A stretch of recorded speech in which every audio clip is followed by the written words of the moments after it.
what if we do nothing? That's what I like to call the banana syndrome. Build absolutely nothing anywhere near anyone. Do we want to be a banana republic? I don't think so. So I'm going to use my moderator's prerogative, and although I think we are going to look at why we can't do nothing, the real question is, why must we do something? First off, I want to begin by acknowledging and making the observation that the face of the homeless person is changing. It's changed a lot over the past 5 years. We have a lot of statistics actually to back that up.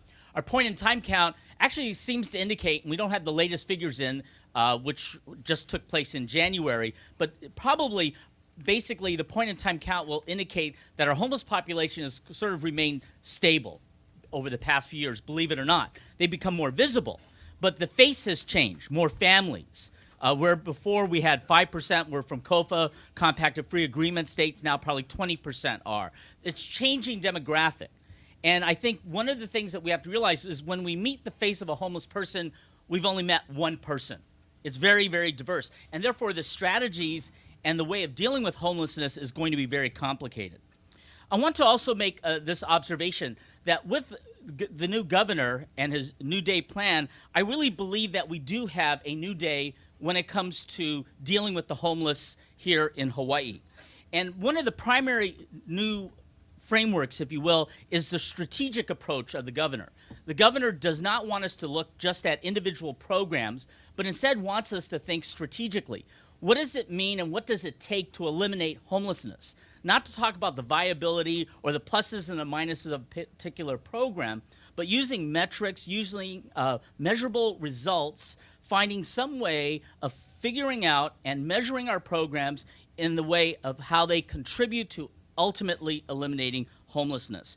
Because a lot of times people say, oh, this program is a really good program, but it doesn't answer the question, does it really contribute to the goal that we want? So the strategic framework, I think, is very important. Now, there's some actionable items as well, because this is about action, it's about solutions. One of the things that we're working on right now, and I officially came on board March 2nd, is we're working on a 90-day relief plan. Some of you have heard me say that, I kind of like this New Deal model that I stole from someone, besides the New Deal, relief, recovery, and reform. In an ideal world, you want to do the full plan, but we don't live in an ideal world. We have to do some relief measures, not just because APEC is down the line, even though that's on everyone's mind. We don't say it as much as maybe we think it.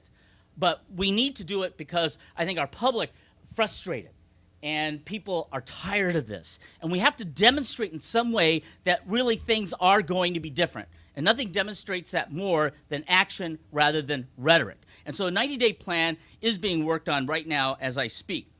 In the future, we're going to be looking at an interagency council, either via executive order or through the legislature. And this is basically following the national model. Remember, the first ever national plan to end homelessness only came out last year, 2010. A lot of people don't even know this plan called Opening Doors even exists. And every state should have an interagency council. And our state, we intend to make it the best interagency council that exists.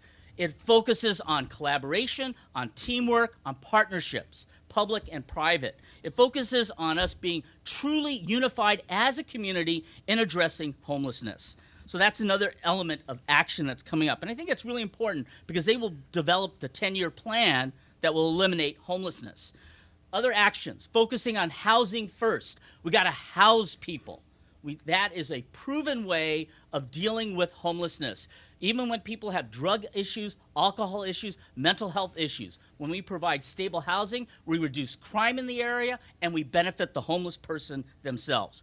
Permanent housing with supportive services. Again, these are best practices, data-based services that actually deliver on the results, and we need to focus on those things. Landlord-tenant programs. Again, we have these things in place. They need to be expanded. They give security to the landlords. They give housing to the tenants and give them training so that they can benefit from it. And finally, long-term, of course, many of these things have been touched on already. just like we have the National Housing Trust Fund, we need to augment our rental housing trust fund here at the local level. And it needs to be done in a way that is consistent, predictable, so that developers, for-profit and nonprofit, can access those funds. So in a nutshell, I think we have a new day. The governor set a vision, we have a direction, and we have a plan. And the part of the plan, of course, is looking at the short term, more importantly, strategically for the long term, so we eliminate homelessness as a community. Thank you. Of course, you've simplified it greatly by just having 3 categories, and it's much more complicated than that. I think the way we have to do is we have to chunk it down and we have to get focused. For example, in our 90-day plan, we're proposing right now, and again, it's not finalized, that we're going to narrow in on the chronically homeless that are mentally ill, that are severely mentally ill and in need. Those are oftentimes the most visible homeless that are disruptive to the community and are in particular danger to themselves. And so we know that with targeted services focusing on housing first, that we can help that situation be better, not only for them, but for those around. The second thing I will say is this. We also need to make sure that we enforce existing laws and that we do in a consistent island-wide way. The homeless need our help. There is no doubt about that. But when people are in need, that doesn't give them license to do anything that they want. Sometimes they need our particular attention, which is why we target those that are severely ill. But sometimes also we need to simply say to people, tough love time. You cannot use this park in this way. The park belongs to everyone. The bench at the bus stop belongs to those who need to sit there having worked a long day. So we need to be consistent in terms and regular and island-wide in enforcing the existing laws so that people feel safe in their parks and have access to their parks. So it's a combination of what we want to do. I think when we think strategically what's good for the community, what's good for the homeless, and what will eliminate homelessness, then we can function much better in dealing with all the various types of homeless persons that we find. And I'm going to try to bucket my comments into 3 categories. One category that tries to identify those things that in the DHHL realm that, you know, what made some things work there during that time. The second bucket I want to call the end user accountability bucket. And the third bucket I don't really have a title for, and I'm just going to try to explain it. And it's kind of more of a soul-searching bucket. While we were at DHHL, there was a period of about 4 years where we really felt that things were happening. And I thought back to that period, what was the characteristics that allowed us to make that happen? And I came to 3 very clear facts that helped us, that I think my predecessors weren't able to be given. They weren't given that opportunity. The first is political will. We had political will, we had political cover, and we had political support. At the executive level, the unconditional support we had from the governor made everyone in our cabinet understand that our work was important and that our goals was their goals. And they became a part of our effort. In the legislative branch, across party lines, we had tremendous support by Senator Colleen Hanabusa. And she gave us tremendous political support in the legislature in terms of resources and political cover. And that was the same for Speaker Say as well. And they were willing to give us a shot. The second factor in that DHHL bucket that was critical to our ability to do some things was in the regulatory branch. And this will, I think, tickle quite a few people. In the 7 years that I was at DHHL, not once did I testify before the Land Use Commission. Not once did I testify before a county planning commission. Not once was I required to go to a neighborhood board while we voluntarily did that. Not $1 of trust money was spent on that regulatory process. Our time was spent coordinating with the county, coordinating with our sister agencies on trying to figure out how we were going to get things done. The final factor in the DHHL bucket was a relentless passion to fulfill our mission. And there's even if you were to take away regulation and take away political support, in this business, as you folks know, if there's a problem, it'll happen. And until you turn that key over and close that loan, you're still praying. And we've experienced that. And I can't imagine having to do what we did and having to deal with the regulatory factor or political factors that stymie projects day in and day out. The second bucket, which is what I believe is the end user accountability bucket, is what I think is the 800-pound gorilla for us. Our cure, I believe, lies in the journey a family makes from being one that can't afford a home to one that can afford a home. And a case in point for us was our homeownership assistance program. We had 2,000 families in this program. We estimate that 1,000 of those families were receiving a minimum of $1,000 per month of some type of government assistance, Department of Health, Department of Human Services, or some other type of nonprofit assistance. 1,000 families, $1,000 a month for 1 year is $12 million of our families alone. If we get those 1,000 families into a home, we're saving our taxpayers $12 million. $12 million that can go to a sewer system, a water system, a roadway system, a better education, a better planning process. That's where our biggest savings lies. The final bucket I'd like to try to articulate, probably the most difficult, I think, to try to articulate. There are many people in this room who have been trying to tackle this issue for decades, who are far smarter than me and anybody else here. And we come here time and time again and revisit these issues time and time again. And for some reason in Hawaii, our threshold to dealing with uncomfortable situations is very low. And I think we're going to have to come to terms that our best work is going to be when we're the most uncomfortable. And we need to find comfort in that. And we need to find leaders who can weather that. And we need to support those leaders in every sector, not just the political sector, not just the nonprofit sector, but in the business sector. When they stick their necks out, we got to stand by them. In the community sector, when they stick their necks out, we got to stand by them. I think that is the most critical piece of this puzzle right now.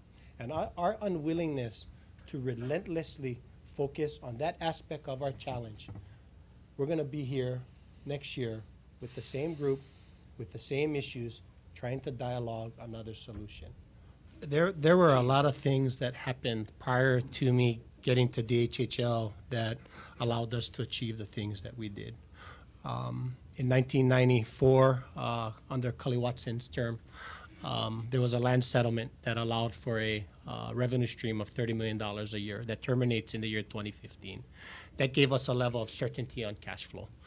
Under Ray Soon's term, he was the first to really start delving into economic development and trying to shift the department from one that depended solely on taxpayer money to one that attempted to sustain itself economically by utilizing its lands for revenue generation. I really think I was just fortunate. I came in at a time when the general public wanted to see our trust move. Our governor gave us unconditional support. As I stated, other political leaders supported that. And right place, right time with the right amount of support. Aloha and good afternoon, everybody, and thanks for the opportunity to talk about this very challenging area. And we were talking outside earlier with Alapaki and Micah, and it's really tough to talk about housing in an audience full of experts on it, in finance and in infrastructure and development. And then I see Professor Callies from law school, and I got more shook up, 'cause still getting flashbacks from law school and Professor Callies' real property class. So it's good to see you, Professor Callies. But aloha. I'd like to, I don't mean to be provincial and to talk about Hawaii Island in a way that, excludes a broader discussion of the issue of housing, but it's what I know. And just want to talk about a few things I've learned, lessons learned, and some of the things we're focused on because it's such a multifaceted, multi-challenged issue. But then again, it's housing. You know, it's like education. It's like family. There's no anti-family coalition out there. There's no anti-education league, you know. And if you go back to campaign brochures 3-4 decades, everybody's for affordable housing. Nobody's really against it. So you wonder why the challenge if everybody's for it. On our island, I think when I sit around and I try to talk to smart people, everybody focuses on affordable housing as affordable home ownership. We try to broaden that to look at the entire spectrum of housing, because housing is really an issue of emergency housing and transitional housing and affordable rentals, because not everybody is able, willing, capable of owning a home. And Micah did a great job in a HOPE program, a homeowner assistance program at Hawaiian Homes. You know, you can have a targeted homeowner population 80 to 140% median. You can have a price point of a home, but somebody's gotta lend the money for this person to qualify to purchase this home. And that's been a real challenge, and not everybody's in that place. So, you know, on Hawaii Island, we just opened a 31-bed facility this past year in emergency housing in West Hawaii for $1.77 million to give people a roof over their head, but to wrap services around those who are in that situation.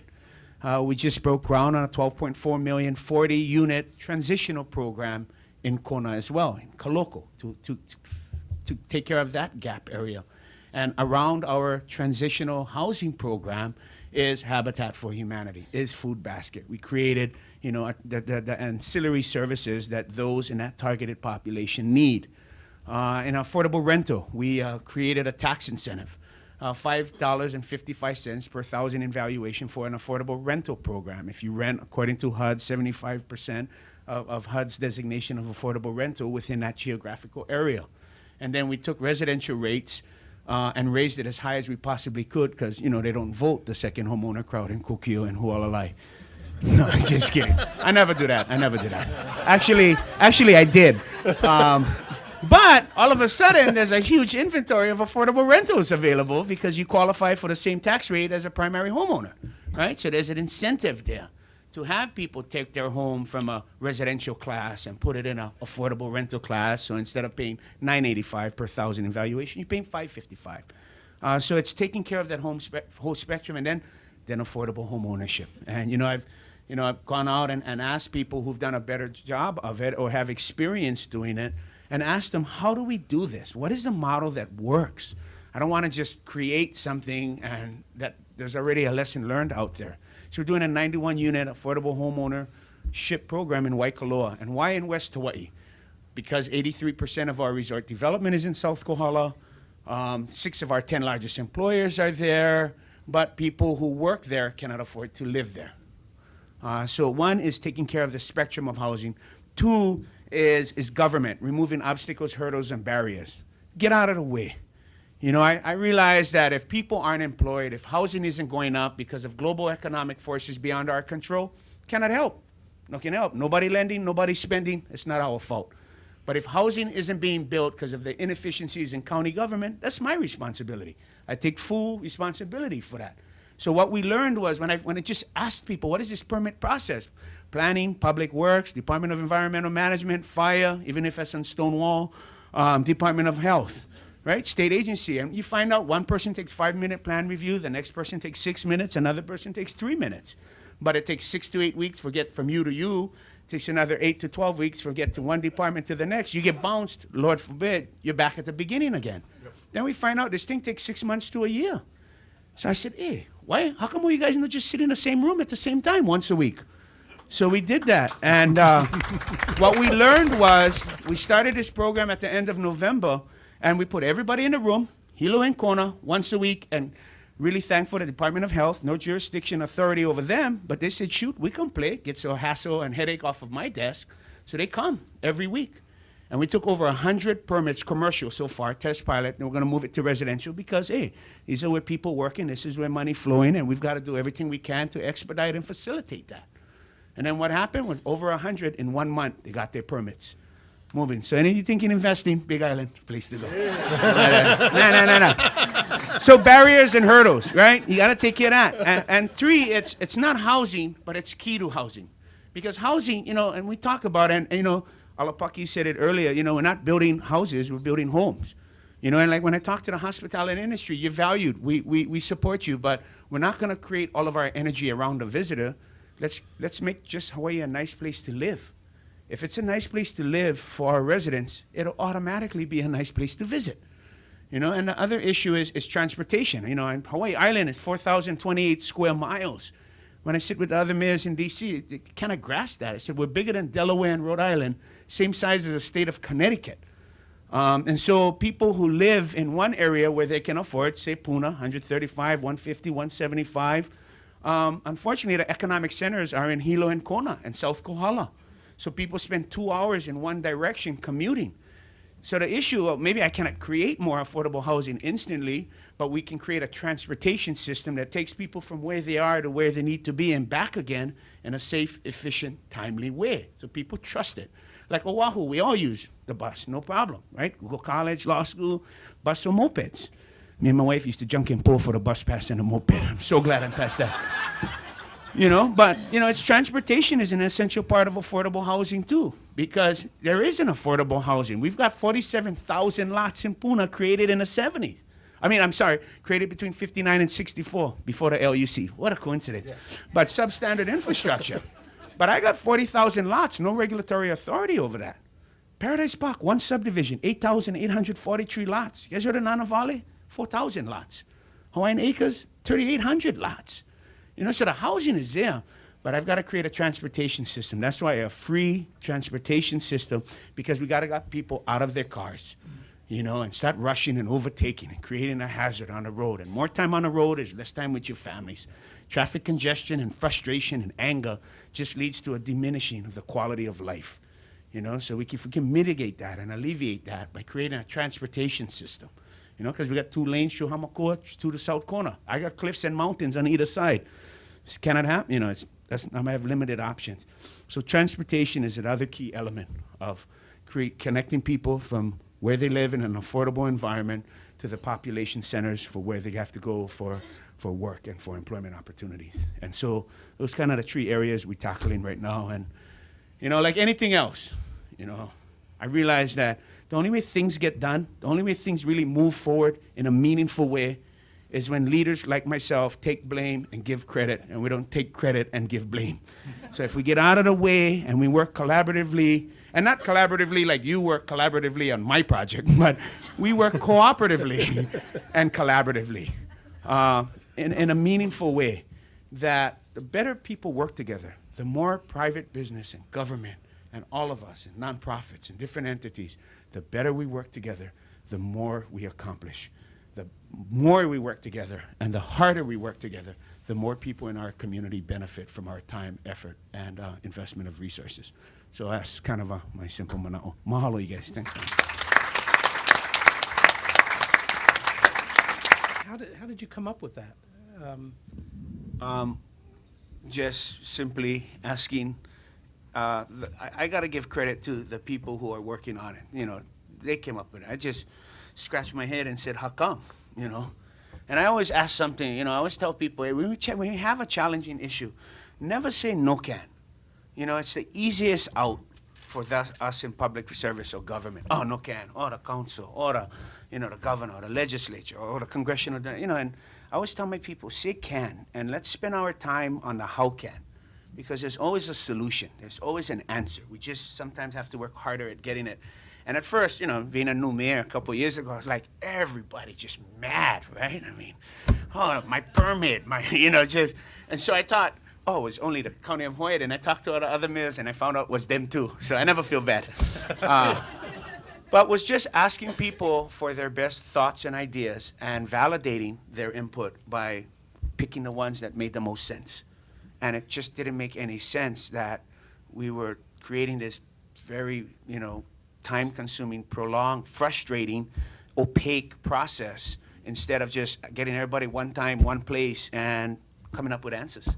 So it was just a simple solution that came from the workers themselves. and figuring out how to best serve the community, because that's ultimately our job, is to make things easier for those in the community.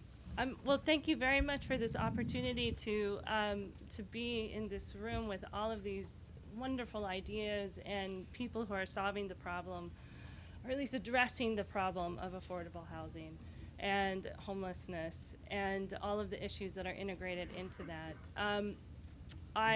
I live on Molokai, and I work for a community organization called Sustainable Molokai. And we are trying to make Molokai more sustainable, and we are working with the issues of integrating green housing and the 21st century workforce, and trying to figure out how to create that industry and how to create those jobs that not only allow people to live in dignity, but also to be able to afford housing, because that is one of our greatest problems, is that we have a 12% unemployment rate.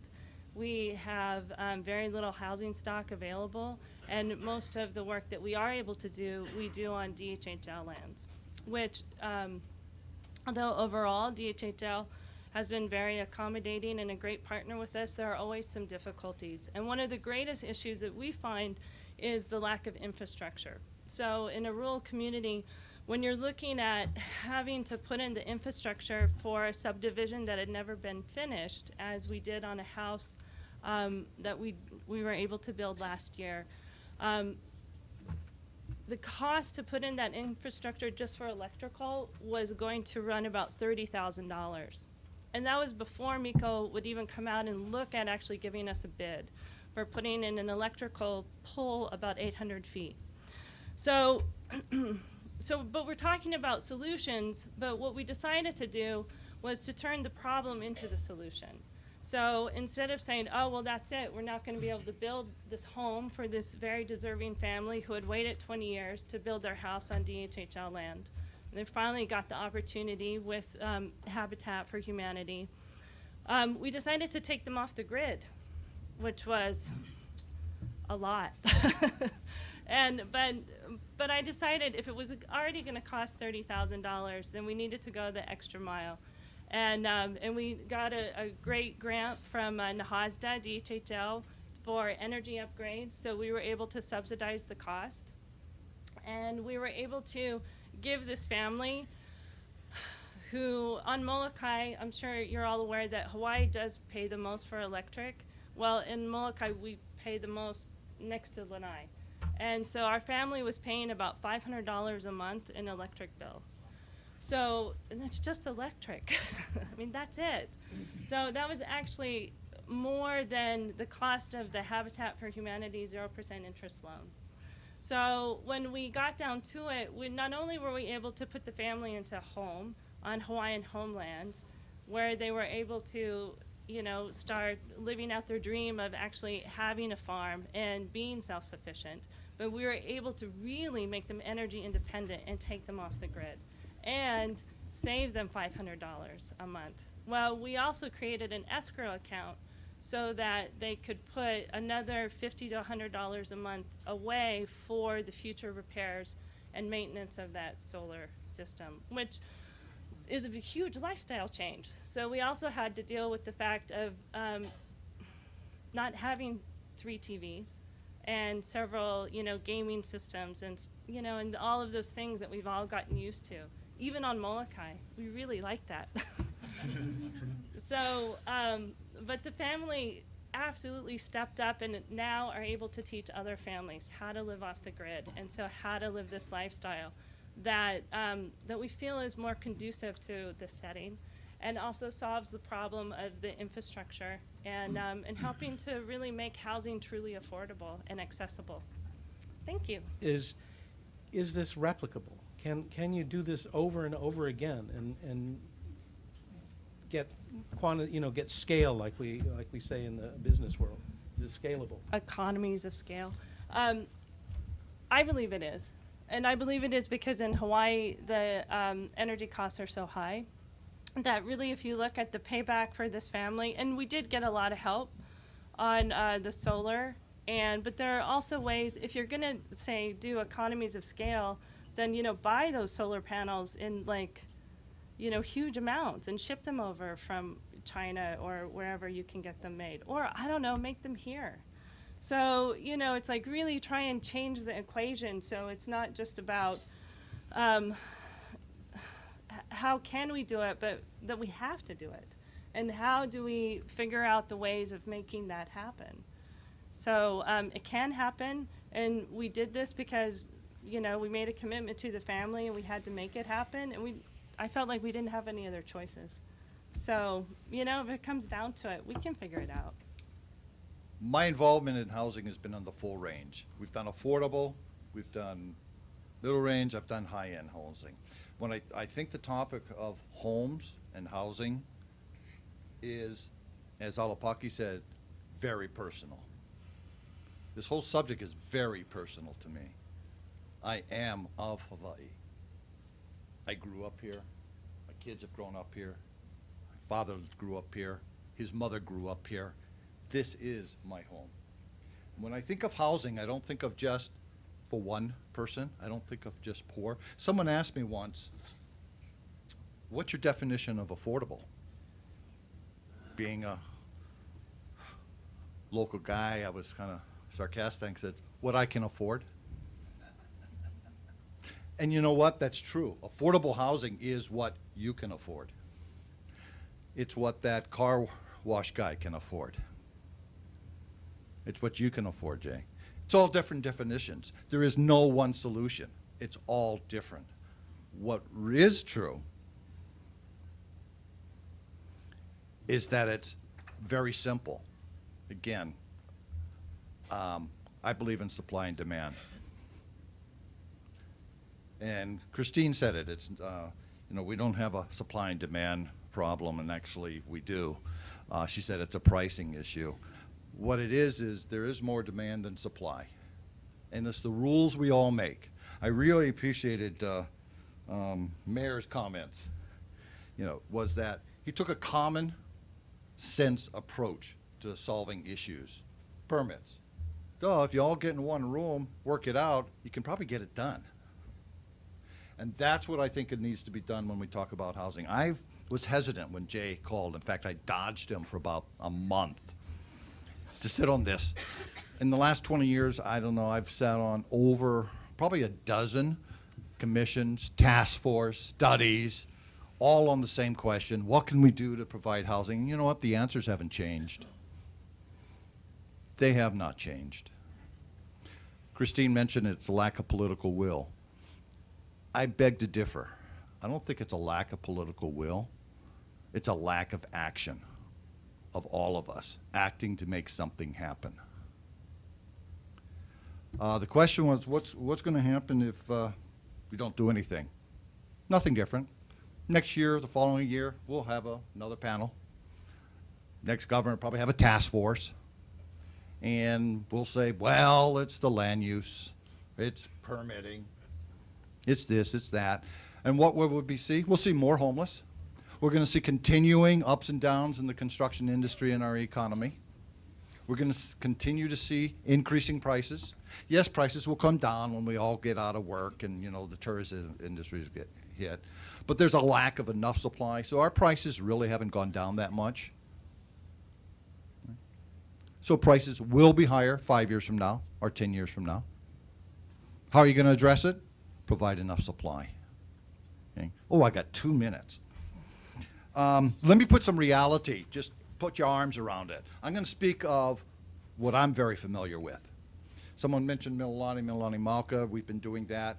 Very fast project from start to finish. Only took 40 years. But we went through 3 economic cycles. We did go through 7 years of land use and zoning for our Mauka portion, and only 7 years.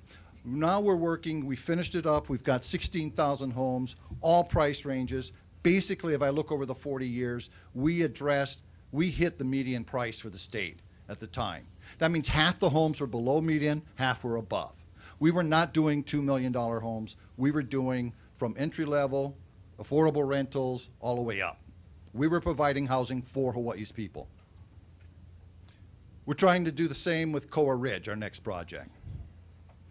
We've been at it only 12 years. We have another 2 years to go before we can start, if everything moves smoothly.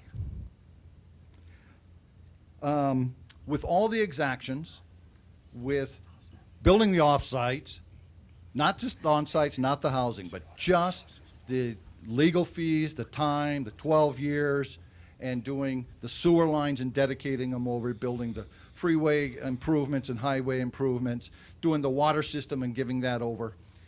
For the 3,500 homes we plan on building there, it's going to cost us $85,000 a unit. For Mililani, those same costs cost me $40,000 a unit. Why is the price of housing? 12 years, continue improvements. I heard earlier about, oh, solar is only $1,000. That's only $1,000. That's only $500. When you add it up, it's $85,000. Off-site should only be about 8% of your total cost. If I look at the median price of a home, which is $570,000, that $85,000 represents 15%. If I look at what a median price should be for our condos of $300,000, that represents 28%. I'm a numbers guy. The math doesn't work. We have to decide we want housing. We have to make it fast. We have to make it efficient. We have to make it predictable. Then we won't have to have this conference 2 years from now, Jay. Thank you. I think we need to focus on the big rocks. We need to focus on what's most important in our community. And I think when we do that, just as I think the governor and his team is trying to do, then I think we can accomplish something. So there you go.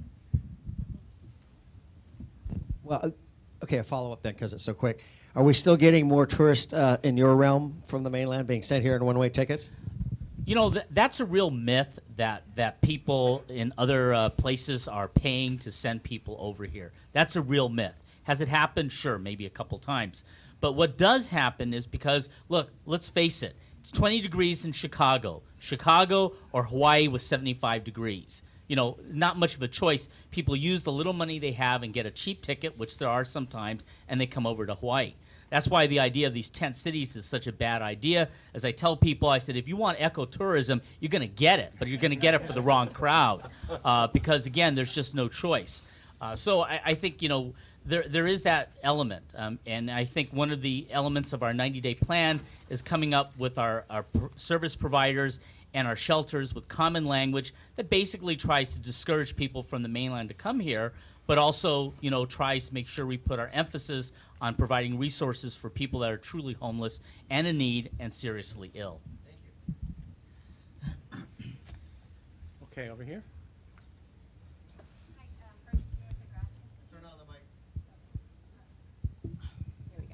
Francis Noor here with the Grasser Institute. Just want to ask you, Mayor, from your perspective, I feel like a lot of the discussion today has been about the dichotomy between business and government and how they have to work together, obviously, to get anything done. And it seems like you've done that successfully. So what advice or ideas would you have as far as making that happen on a statewide level? Because that's what's got to happen. I mean, obviously, on both sides, you have business just wanting to do their job, and you have government wanting to make sure the public is safe. Both sides are important, but to what extent do we have, you know, there's so much bureaucracy that we're not doing our job as a community? Mahalo for that. I thought I was going to get away. I was trying to look down and just stare at the table. No. It's a great question. I think it's the crux of the issue here. I think Harry hit on it. You know, 12 years, you know, I looked at Mike and we just was like, wow. You know, we've got to get away from soundbite policymaking and a demonizing of development. You know, government, if you expedite, you facilitate a project, are you in the developer's pockets? You know, what are you giving away for that? What's going on here? And, you know, it's a shared interest. You know, and it's you mentioned it, and I was thinking it as I said, because people tell me straight off the top, Billy, you want affordable housing, it can't be, well, I've heard, you know, 55,000, you know, per unit on a big island. It doesn't pencil out. It'll never happen. You know, we created 2 planning commissions, right? Planning department. county council, planning committee, full council. I mean, it's a Byzantine, burdensome, time-consuming, expensive process that ultimately ends up on a bottom line for a supposed affordable unit. You know, it's like what I told people. You know, this is what they ask you when you're a politician. Hey, so what, bro? You pro-environment or you pro-business? You know, you pro-development or you pro-Native Hawaiian culture? Like, huh? What are you talking about? It's a false dichotomy. We're all environmentalists. We live and love Hawaii. You know, every one of us. Good business people, good policy makers. It's part of who we are. It's the fabric of who we are. It's not an either or. It's one and the same. And we've got to articulate that in a way and stop this, when I say soundbite politics, is people reaching for a headline. You know, or using disagreement as a way to divide a community, to elevate their issue, elevate themselves, their organization, whatever. But like I always respond like, wait. I'm pro-family. I'm born, raised here, raised my children here. I'm gonna die here. So to be pro-family, to what is it we all want? I think we all agree. I don't care who you are, what you are. We all agree we want healthy and safe children, healthy and safe communities to live in. If we want that, we need a thriving, vibrant economy. You have to have that. Why? If I'm pro-children, pro-family, pro-community here, I need a thriving, vibrant economy because when that exists, we have people who are working, who are employed. When that exists, we have people paying their mortgage, buying a home they can afford, right? Providing a safe, stable environment for their children to grow up in. When that happens, our kids grow up in an environment that promotes educational opportunity. When that happens, we've got our stable community. Absent this thriving, vibrant economy, we have high unemployment. When we have high unemployment, we have high foreclosures. You talk to anybody in the family law arena, when you have high unemployment, high foreclosures, increased divorces. Not because of infidelity, extramarital affairs, because of financial stress. When that happens, our children are no longer safe and healthy. They become vulnerable to drugs, gangs, and violence. So to be pro-business is to be pro-family. To want a thriving, vibrant economy is not to demonize the policymakers. To me, it's sensible. So we've got to stop creating this, are you pro this or anti that? You know, because it's simple, it's easy. It's an easy story to tell. And I think if we put aside the ideological and the philosophical and just get down to what it is we all need and want, I think we'll end up where we want to be. You know, we've heard a lot about the regulatory costs, the governmental costs, the cost of time. I'm kind of interested in the panel's perspective, probably particularly Harry Saunders, on what role the cost of just construction plays in terms of our material costs, in terms of our labor costs, and are there ways that you see that being addressed or able to be addressed, or is that something that is a pretty difficult thing to look at? When you look across all markets, labor and material costs are going to be there. Hawaii, yes, material costs are probably a little bit higher because you have to ship them. We don't have our own forests. We don't, have our own steel mills. So yes, there's a slight increase there. Labor costs, yes, there are states where you can get the labor at half the price. Okay. Are they as efficient? When I look at my costs over the years, my dramatic increase has not been in materials and have not been in labor. It's really been more in the entitlement side and the extraction side. Extraction, be careful how I say that. Okay. So are there things to be done? Yes. Builders, architects, they've done a lot of different things as far as design, just trying to be more efficient.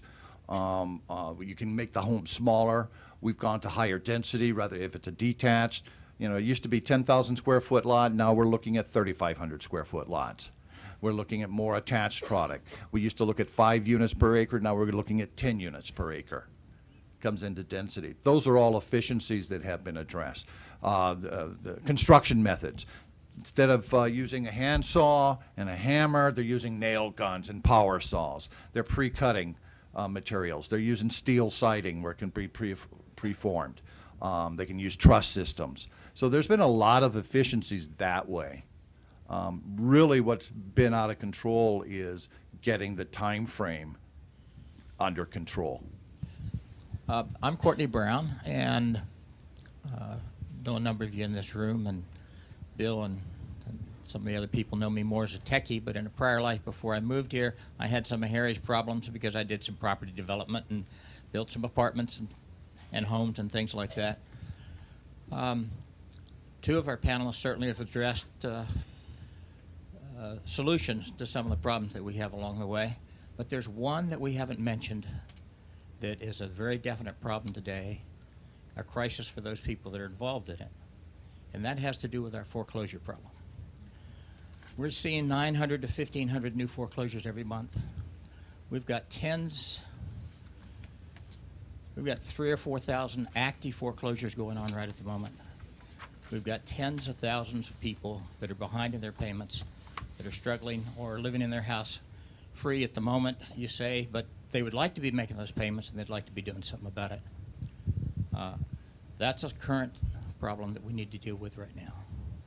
Now, I'm dealing with a little part of it because I'm doing a lot of loan modifications for people, primarily through attorneys, and where those don't work and the people can't afford to keep their homes, well, then we do a short sale or something else on it. Our legislature 2 years ago made it very difficult for people locally to try and handle those because they changed the law, and so the people that I see now are people that have paid $3,000 or $5,000 or $10,000 to somebody on the mainland to help with their loan modification, because we have a few nonprofit agencies here that are doing it, but nobody else is likely to pick it up because of the way the state law reads. And they come to me 2 or 3 weeks before their house is going to foreclosure. And we've been pretty successful in stopping some of those and getting those people, if they can qualify, doing the loan modifications, often at a 2% rate. But so far, and all the stuff we've talked about here, and I don't want to send this away on a bad news because I've really enjoyed what's going on here and I've really enjoyed the panels and the input, but somewhere we kind of need to deal with a more immediate problem. Okay, that was sort of a comment rather than a question, so why don't we move on and maybe you can address some of Courtney's thoughts in your wrap-up. Harry, you ready to go? Sure. Your 1 minute wrap-up? Yep. We didn't talk about financing. There wasn't much talk about that through the whole day. Obviously, those are things that have to be addressed and looked at. There's major restructuring going on in the secondary market, and a lot of it was driven by speculation and probably the lack of personal responsibility to a certain extent, instant gratification, which we've all been guilty of to a certain extent. It's probably a hard picture, but there is a responsibility. We were chatting earlier, and I made the comment to Christine, is that, you know, in the old days, people actually used to save for their down payment. They used to sacrifice, and that's part of where the financing problems came from. People believe, 1, they didn't necessarily have to be employed, 2, they didn't have to have a down payment, and 3, they didn't have to pay the interest rate that should be paid. Now they should kick it down the road and hope for speculation. Okay? I think those were false expectations, and I think all of us need to speak the truth, whether it's on the developer side or the financier side or the policymaker side, is that, yes, housing is a need, shelter, but a 4-bedroom home on a quarter-acre lot with a swimming pool is not a right. It's something you have to earn. And just from a general perspective, when it comes to housing, is some things we have to earn. As to just a closing, I had written it down. Billy said it, but basically kind of an approach that I've always looked at, and I think us as looking at forward policy is that is a real local stake, saying is, if can. If no can, then how can? And I thought that was important to take as a takeaway. We should be looking at how can we, and not just talking about it, but how can we actually do it? Thank you, Harry. Amelia? I think it's a good segue for you. As far as financing in the mortgage industry, in my past life, I used to be an underwriter for one of those horrible mortgage banks that helped to make the industry do what it did. But and then I went to Habitat for Humanity, which is kind of the antithesis of that, working for affordable housing, doing 0% interest, with a down payment, with people putting in their sweat equity, with people making that commitment and taking pride in what they're doing. And we're able to build houses here in Hawaii, granted on Hawaiian homelands where we already, had access to the land and the leases, for between $70,000 and $80,000. And those are 4-bedroom houses. And they're simple, decent, affordable housing. None of them have swimming pools. But they do have a lot of value, and they do become homes where people are raising their families and able to look to the future, and to the future of Hawaii and Molokai, and, make things happen for their families. And I think that on the final note, I really want to say how it's become apparent that, all the islands are interconnected. Lee and I were talking about this earlier. And, as we move forward and as Honolulu and the larger islands start to solve some of these bigger issues with a great amount of homelessness, I think you're going to be more reliant on the smaller islands to kind of help you out. And we can already see that by how with Lanai and Molokai, and to some extent Maui, there's going to be maybe some energy going back and forth in a giant undersea cable if we can ever get it worked out. I can. Okay, Harry. And then, we have to deal with those other issues of food security and stuff like that. But I think that, we're all interconnected, and we all have a kuleana to each other. Thank you, Amelia. Billy, how can? Yeah. Wow, that's good, Mana'o. I'm very hopeful. I'm an optimist. I always believe that we have the talent, we have the creativity, we have the wherewithal, we have the will. The education, experience, and expertise is out there. I don't think we have to fly anybody in to paternalistically pat us on the head and show us how it's done. I think we have what we need amongst us. I think our challenge is just pulling that all together and making it happen. You said something that made sense. We're all going through this huge transformation now. I said it before, but we come from an industrial agricultural economy. That's where we come from, plantations. That's the housing, right? Before, never matter race. We all lived in the same place. Everybody was poor, so had this great egalitarianism, in our community, right? Never man, Filipino camp, right? We all integrated. We all lived together. But after that, jet travel, 50 years ago, we've had an economy that stood on the legs of hospitality, construction, military, and holding on to agriculture. And we're in the midst of another transformation. That economy is a boom and bust economy. We all know tourism and construction, from time immemorial, it's a boom and bust. And we're moving to an area now where our economy is one with renewable energy and technology and higher education. A lot of astronomy, and we're the center of the Pacific and the world in a lot of these areas. And you look at innovation, it's not coming from the campus of Microsoft. It's a kid writing algorithms on his dorm window. It's Sergey Brin, Larry Page in a dorm room. And as we get ready for this next transformation, I think we all just have to, whether it's housing, whether it's transportation, whether it's education, whether it's transforming our economy in a meaningful way, I think we just got to put the BS on the side. Everybody know what got to be done.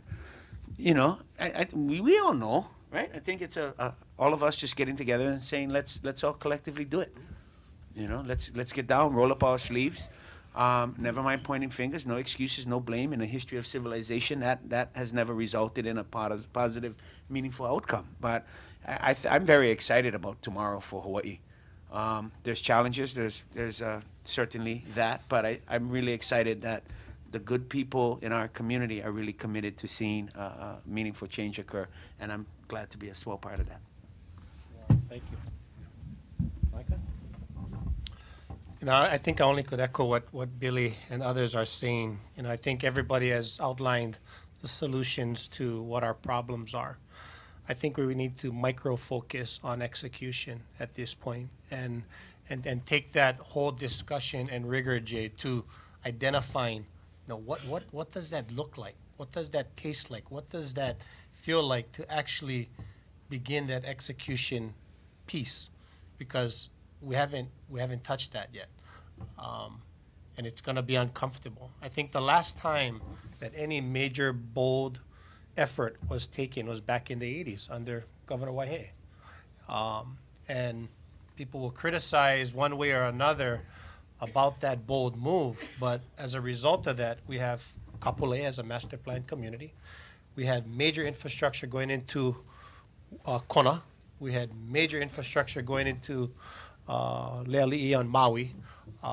Major policy calls and major investment was made, and we benefited from that. It went through its challenges, and it may not have been perfect, but some type of action was taken, and they didn't come back the next year to another policy arena and a policy call. And I just think that rigor, that relentless focus needs to shift on, okay, what is it? And let's go do it. In what time frame? By who? And what's it going to take? And let's just go and accept that we're going to stub our toe along the way, and that's okay. Thank you, Micah. Mark? One of my favorite books is Who Moved My Cheese? And our cheese is constantly moving. And I think in that kind of atmosphere, we need to keep in mind, besides the things that have been mentioned and actually drawing from them, that we need to always be thinking and planning strategically, looking at the long term and what it is that we really want to accomplish instead of just looking at the, what's right in front of our faces. I think we need to be more and more committed to working together. What's happened on the mainland, where people are so often finding reasons to be separated and being different from each other, we must not allow that to happen here. We need to keep focused on the ball. We need to be focused on what's most important for our families and our communities. I think we need to be accountable. And that means we need measurable results. We need to say what we want to accomplish and how that's going to be measured. And we need to be honest about it. I like that comment. We need to take blame, give credit, not take credit and give blame. I like that line. And finally, I think the bottom line that I hear again and again is we need to just do something. Stop the talk. Let's do something. Let's act. And the time to act is now, not later.